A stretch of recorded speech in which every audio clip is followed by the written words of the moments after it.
आज मैं आपके लिए एक नया लेक्चर लेकर आया हूं गैसेस 04 जिसके अंदर हम डिस्कस करने जा रहे हैं जनरल गैस इक्वेशन। बहुत छोटी सी वीडियो होने वाली है, ये बहुत आसान टॉपिक है, कुछ भी नहीं है इसके अंदर, थोड़े थोड़े एक दो कॉन्सेप्ट हैं जो मैं आपको आज की इस वीडियो के अंदर डिलीवर करूंगा। हम देखेंगे कि जनरल गैस इक्वेशन के अंदर कौन कौन से लॉज ऐड होंगे, फिर एट द एंड कौन सी इक्वेशन आएगी जिसको हम जनरल गैस इक्वेशन का नाम देते हैं। उस इक्वेशन के अंदर एक कांस्टेंट होता है जिसको हम आइडियल गैस कांस्टेंट भी कहते हैं, जनरल गैस कांस्टेंट भी कहते हैं। वो कांस्टेंट एक्चुअली क्या है, तो इन तमाम चीजों को आज की वीडियो के अंदर हम डिस्कस करेंगे। तो चलें स्टार्ट करते हैं आज की वीडियो।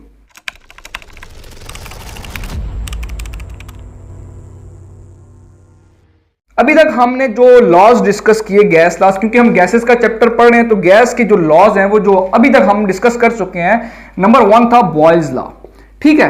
अब बॉयल्स लॉ कहता क्या था, अगर आपने मेरी वीडियोस देखी हैं तो आपको पता होगा। बॉयल्स लॉ कहता है कि जो वॉल्यूम है किसी भी गैस का वो इनवर्सली प्रोपोर्शनल है उसके प्रेशर के, यानी कि आप वॉल्यूम इंक्रीज करेंगे तो उस गैस का प्रेशर डिक्रीज करेगा। अब नोट यहां पे क्या करना था कि टेम्परेचर क्या है, कांस्टेंट है। टेम्परेचर के साथ आपने कुछ भी छेड़छाड़ नहीं करनी, ठीक है। ये पहला लॉ आ गया। सेकंड लॉ हमने जो डिस्कस किया वो था चार्ल्स लॉ, जो कि गैसेस 02 के लेक्चर में हमने डिस्कस किया हुआ।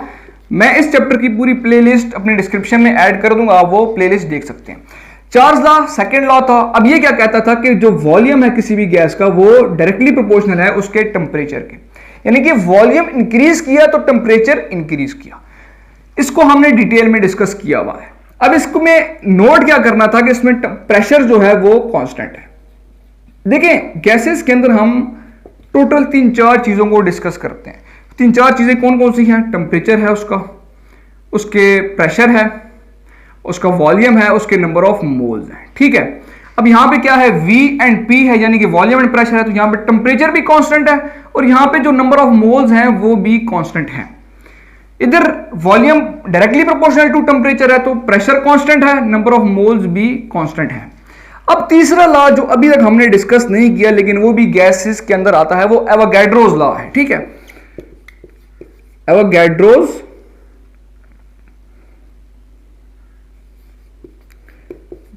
लॉ। अब ये क्या कहता है कि किसी भी गैस का जो वॉल्यूम है वो डायरेक्टली प्रोपोर्शनल होता है नंबर ऑफ मोल्स के, अगर तो आपके पास टेम्परेचर एंड प्रेशर दोनों क्या हैं, कांस्टेंट हैं। ये 3 तरह के लॉ हैं। अब इन तीनों लॉज को हम कंबाइन करते हैं तो आपके पास जनरल गैस इक्वेशन आएगी। कितना सिंपल सा है, तीनों के अंदर क्या है, V है। तो हम तीनों को जब कंबाइन करेंगे तो एक ही V लिखेंगे, 1/P T एंड N। जब आप इनको कंबाइन करेंगे तो क्या आएगा, NT/P, ठीक है। दो चीजें ऊपर है ना, ये डायरेक्टली प्रोपोर्शनल है तो NT आ गया, V directly proportional to NT, combine दोनों को कर दिया। जब इसको ये अब डिनोमिनेटर में है तो जब इसको भी को इसके अंदर ऐड करेंगे तो ये P इसके डिनोमिनेटर में आ जाएगा। अब ये प्रोपोर्शनैलिटी का साइन हट के क्या लगता है, प्रोपोर्शनैलिटी कांस्टेंट, तो इक्वल टू आ जाएगा ये NRT divided by P। R यहां पे क्या है, वो जनरल गैस कांस्टेंट है, यानी कि आइडियल गैस कांस्टेंट है। R क्या है, R is general gas constant, या हम इसको आइडियल गैस कांस्टेंट भी कहते हैं, दोनों एक ही चीज है, कोई इसमें डिफरेंस नहीं है। P यहां पे डिवाइड हो रहा है, यहां पे जब मल्टीप्लाई होगा तो PV is equal to NRT। ये आपके पास क्या है, general gas equation, general gas equation, ठीक है। कोई भी आपसे पूछे जनरल गैस इक्वेशन क्या है, आप उसको बोलेंगे Boyle's law, Charles law, Avogadro's law को कंबाइन करके जो इक्वेशन आती है जो कि PV is equal to NRT है, इसको हम क्या कहते हैं, जनरल गैस इक्वेशन। और इसके अंदर कांस्टेंट क्या है, जनरल गैस कांस्टेंट R जो है, जो कि प्रोपोर्शनैलिटी को हटा के मेरे पास आया है, ये क्या है, जनरल गैस कांस्टेंट, ठीक है। यहां तक तो बिल्कुल बातें बिल्कुल क्लियर है।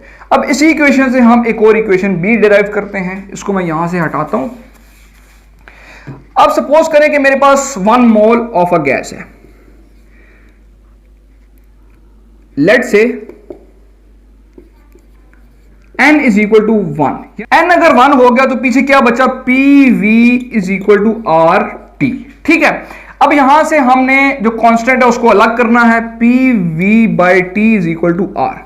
इसका मतलब क्या है कि P pressure, multiply by volume divided by temperature is equal to constant होगा कुछ भी हो जाए। जिस तरह हमने चार्ल्स लॉ में बात की थी कि V1/T1 is equal to V2/T2, volume और टेम्परेचर कुछ भी हो, एट द एंड आपके पास कांस्टेंट क्वांटिटी ही आएगी।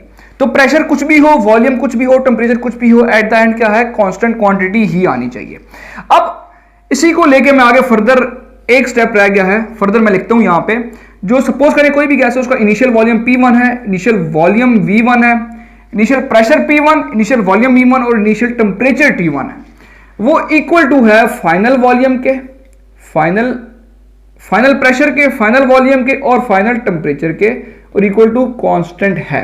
यानी कि उसका टेम्परेचर अगर पहले P1 था, सपोज करें 1 था इसका टेम्परेचर, और फाइनल टेम्परेचर उसका 100 है, प्रेशर सॉरी टेम्परेचर नहीं यार ये चीजें जो है ना वो इंटरमिक्स हो रही है मेरे से। प्रेशर उसका 1 था पहले, अब इसका प्रेशर 50 है, वॉल्यूम इसका पहले 10 था, अब इसका वॉल्यूम 100 है, टेम्परेचर इसका पहले यहां पे 2 था, यहां पे 20 है।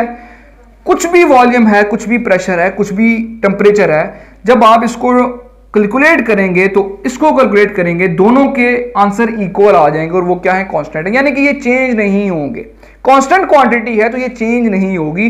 कुछ भी प्रेशर रखें आप, कुछ भी वॉल्यूम रखें आप, कुछ भी टेम्परेचर रखें आप, एट द एंड जो रिजल्ट आएगा वो कांस्टेंट आएगा। तो ये क्या है, जनरल गैस इक्वेशन। ठीक है, जो बेसिक इक्वेशन है वो ये वाली है, आपने इसको अपने माइंड में रखना है। इसी से फिर फर्दर हमने ये चीज कैलकुलेट की है। एन की जगह हमने 1 पुट कर दिया तो क्या आ गया, PV is equal to RT। तो T यहां पे मल्टीप्लाई हो रहा है, यहां पे डिवाइड हो जाएगा, PV/T is equal to R। अब P1 V1/T1 हो सकता है, P2 V2/T2 हो सकता है। तो क्या है, एट द एंड जो रिजल्ट है वो कांस्टेंट ही आएगा, आपके पास R ही आएगा। अब अगली वीडियो के अंदर हम इसके न्यूमेरिकल्स को परफॉर्म करेंगे, न्यूमेरिकल्स को हम सॉल्व करेंगे। ठीक है, उससे ये जो चीजें हैं ये आपको बिल्कुल क्लियर हो जाएंगी। आई थिंक आज की वीडियो के अंदर आपको कोई भी प्रॉब्लम नहीं होगी। अगर फिर भी कोई प्रॉब्लम होती है आप नीचे कमेंट किया करें, कमेंट से एक तो मुझे मोटिवेशन मिलती है, मुझे पता चलता है हाँ यार आपको ये वीडियो पसंद आई है। और कुछ भी कंफ्यूजन है कमेंट करें, मैं इंशाल्लाह आपको वहां पे कमेंट्स के अंदर मैं डिस्कशन करता होता हूं अपने स्टूडेंट्स के साथ। ठीक है, इंगेज होता हूं मैं अपने स्टूडेंट के साथ, मुझे पता चलता है यार क्या चीज समझ नहीं आ रही आप लोगों को। ठीक है, तो कमेंट्स जरूर किया करें, मुझे आइडिया होगा इस चीज से।